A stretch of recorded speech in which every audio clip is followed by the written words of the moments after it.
Good morning, everyone. Thank you so much for having me. My name is Amanda Taylor Gehman. I am a program manager with PA AHEC. Hopefully you all are familiar with AHEC. They were the ones that led your poverty simulation on Wednesday. I think my colleague Liz was here. Love working with Liz. Love to see all of the community health worker connections here. You're going to hear from Jamie later on.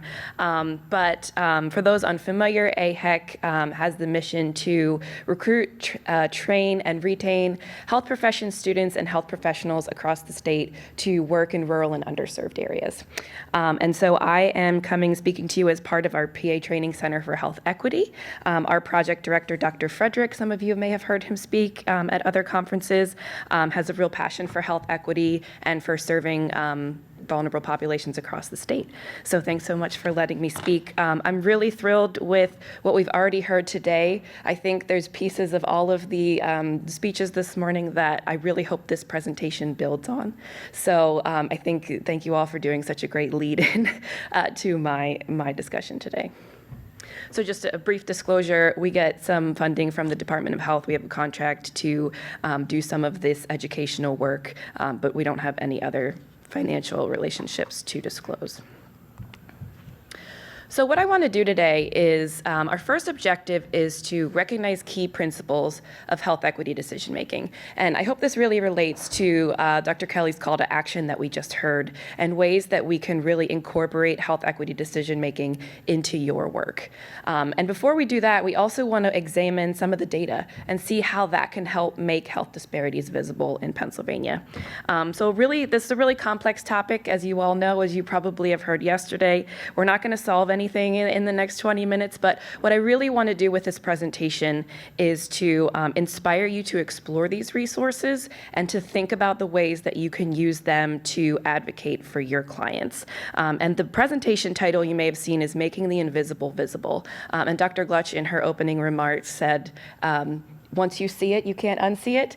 And that's really the same vibe as what we're doing with this presentation. So I hope that rings true as well. Thank you so much for bringing that up. So the conference is called Paving the Road to Equity, and then health equity is obviously a very important part of that. So obviously you've heard this word a lot, buzzword right now, right? So when thinking specifically about oral health, help me fill in the blank here, and feel free to just yell out.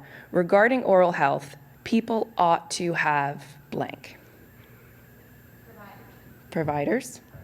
Access. Resources, information,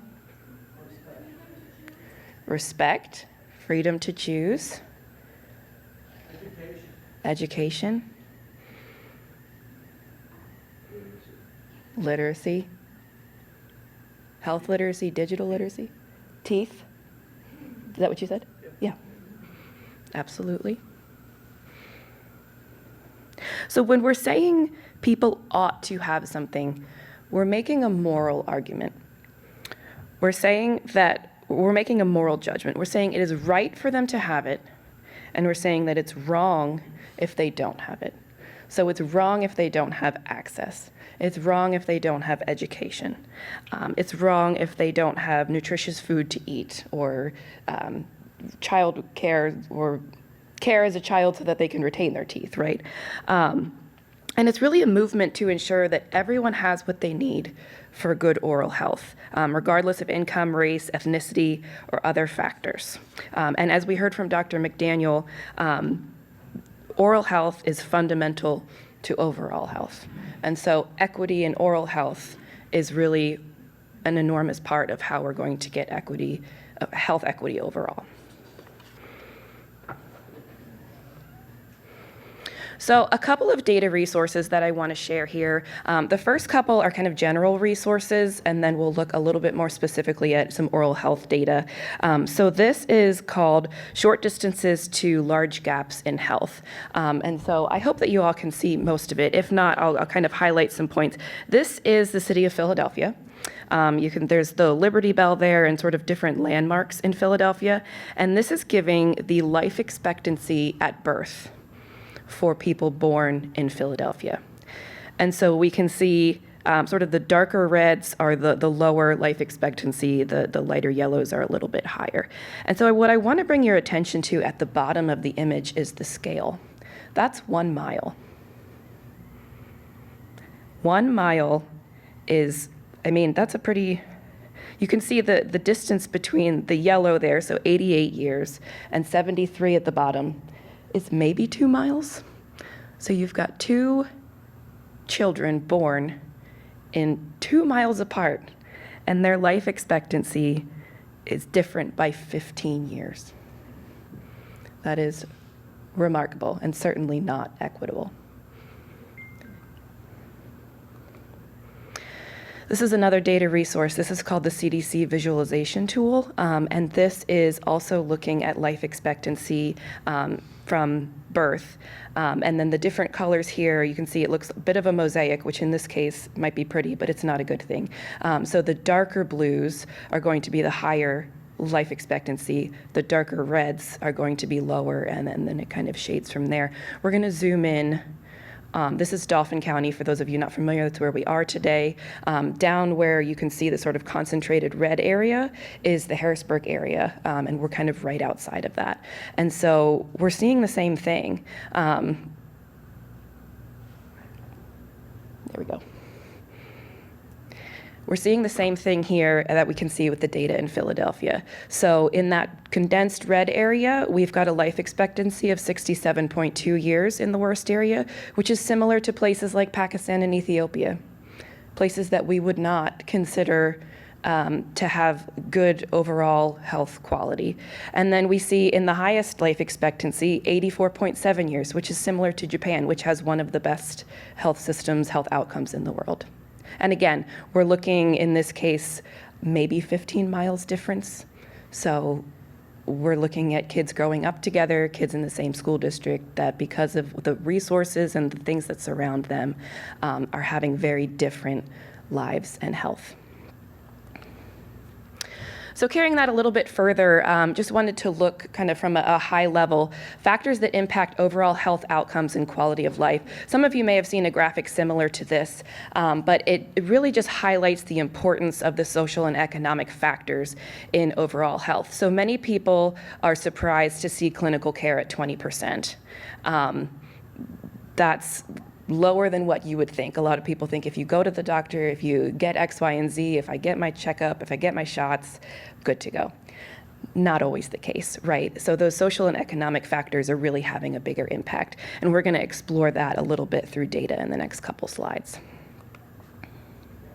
So this next resource, again, not necessarily all about oral health, but I wanted to bring this up because I was at the Community Health Worker Conference in September, and Kelly and Helen spoke there, and I know there's a lot of talk about children and access to dental care and resources, and this is a really great resource that looks at the conditions where children grow up, looking at things like access to food, playgrounds and green space, education, safe housing, all of that, and it puts it all together into this index and gives an indication of where children are having really good resources, right, where they're able to grow up in a really healthy environment and where they're not. And it's hard to see on here, and again, I have the links in here, so hopefully if these are shared, you guys can kind of explore these resources.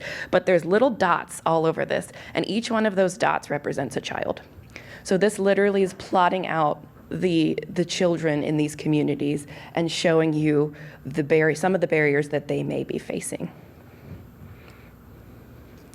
And then another resource, this one does have some dental specific information. This is county health rankings. So this is looking at things from a county level.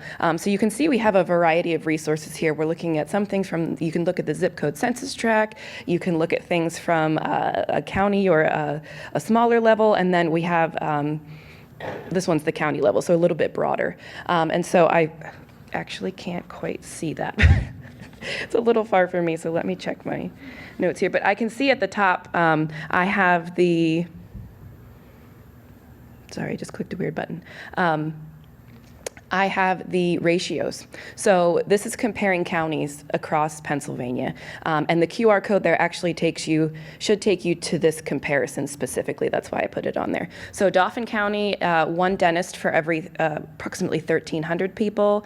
Berks County, a little bit higher, one for every 1,700. Clearfield County, one for every 2,100. And then Allegheny County and Pittsburgh, one for every about 1,000.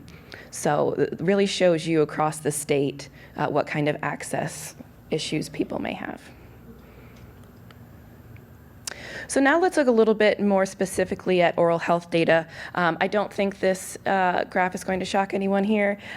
So obviously cost is a huge barrier for folks, and wanted to just point this out and talk about the ways that cost obviously is going to be a barrier to folks depending on income and how that relates to education. So folks that are more educated obviously have higher incomes, and so that's creating a big disparity within the dental health access. I also think, we talked about, somebody mentioned digital or literacy, so health literacy, digital literacy. I know even with education, just myself, I remember when I got my first big girl job and I got dental insurance. I remember the moment I realized that dental insurance works the opposite way of health insurance. And at this point, I did have a Master of Public Health degree, so I don't know what that says about me. But the way that, I knew my deductible, I knew that you pay a certain amount with your health insurance, and then after that, most of it's covered. With dental insurance, it was like, everything was good and free up until a certain point, and then you pay for everything. And I was like, wow, I feel like I'm educated, and I still have a really hard time navigating this and understanding my coverage and what I have access to, and I'm someone with dental insurance, right? And so navigating that system is extremely difficult and kind of plays with, education, and then obviously that relating to income as well. So following this a little bit further, this is a graph that talks about dental visits in the past year and 12-month period for folks 18 to 64 by a percentage of the federal poverty level. So again, talking about education and income and how those relate to each other, we can see that folks who are 400% or more above the poverty level, about 80% of them were going to the dentist once a year. If we look at the bottom there, folks 200% and below, we're looking at less than half. So seeing how that layers on top of each other and sort of builds those barriers compound. And finally, taking that out a little bit further and looking at the agenda, I think we might talk a little bit about this next, but looking at urbanicity, right? And so those same group of people, 18 to 64, that had a dental visit in the past 12 months, if we really dive down into that data of looking at those poverty levels, we can also separate them out by folks that live in an urban versus a rural area, and we can see that those rural folks have a much lower rate than the urban folks. So the more we can kind of drill down into the data and use these resources, the better picture we can kind of paint for what kind of challenges these populations have. And then another challenge is, what if there's no data, right?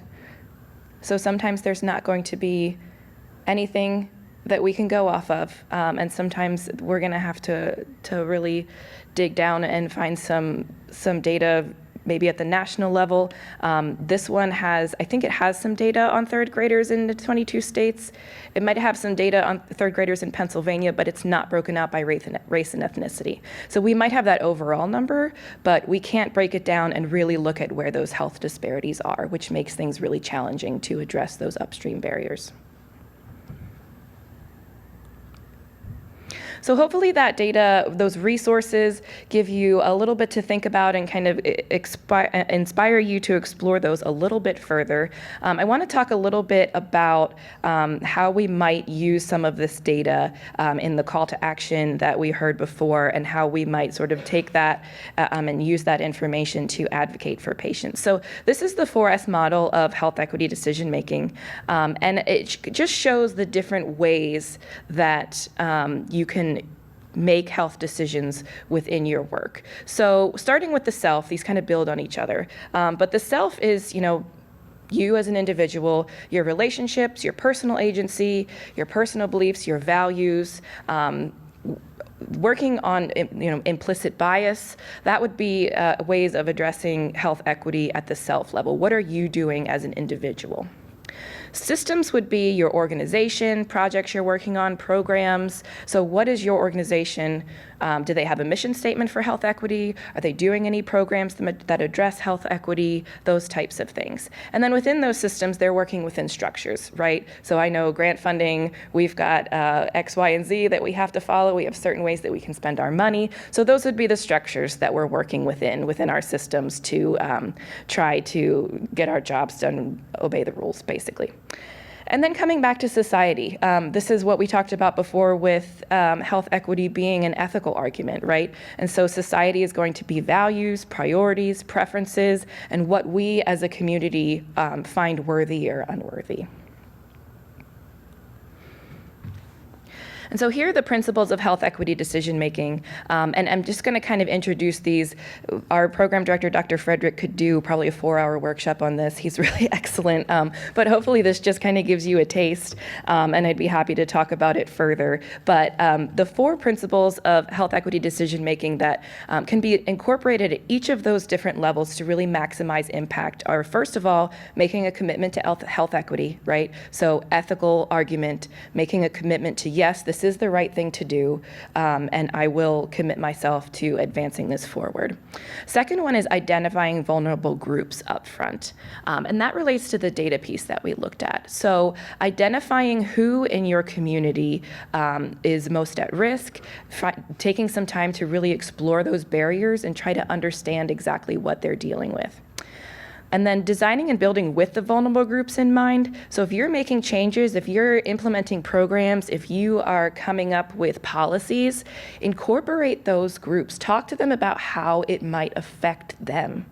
Have them involved in the conversation. Have them on your advisory boards. Have focus groups. Have a conversation, right? It doesn't have to be anything formal. It can just be, hey, let's grab coffee. But inviting them and making sure that their voices are heard. And then finally, investing and allocating resources proportionate to need. So what we mean by that is that not everybody, and I know that we talked about equality and equity, and it sounds like that graphic was shared yesterday. And so not everybody is going to need equal resources. And so what we'd want to do is allocate resources proportionate to need. If there's a group that's really struggling, really facing barriers, think about how you can shift resources to those folks, and think about folks that maybe don't have as many barriers, don't need those types of resources. Okay, so I want to finish with this quote. This is from Dr. Farmer. Again, just getting back to the tone we set at the beginning, that equity is an ethical orientation, that each person is valued. And the idea that some lives matter less is the root of all that is wrong with the world. So we do have a website that has a lot of additional resources. Again, just kind of wanted to get you started today, hopefully pique your curiosity a little bit. There's a lot of data resources out there that you can use to explore your communities. A lot of them are linked on our website. We also have some tools, some toolkits, and really good readings about communicating about health equity if that's something that's of interest to you.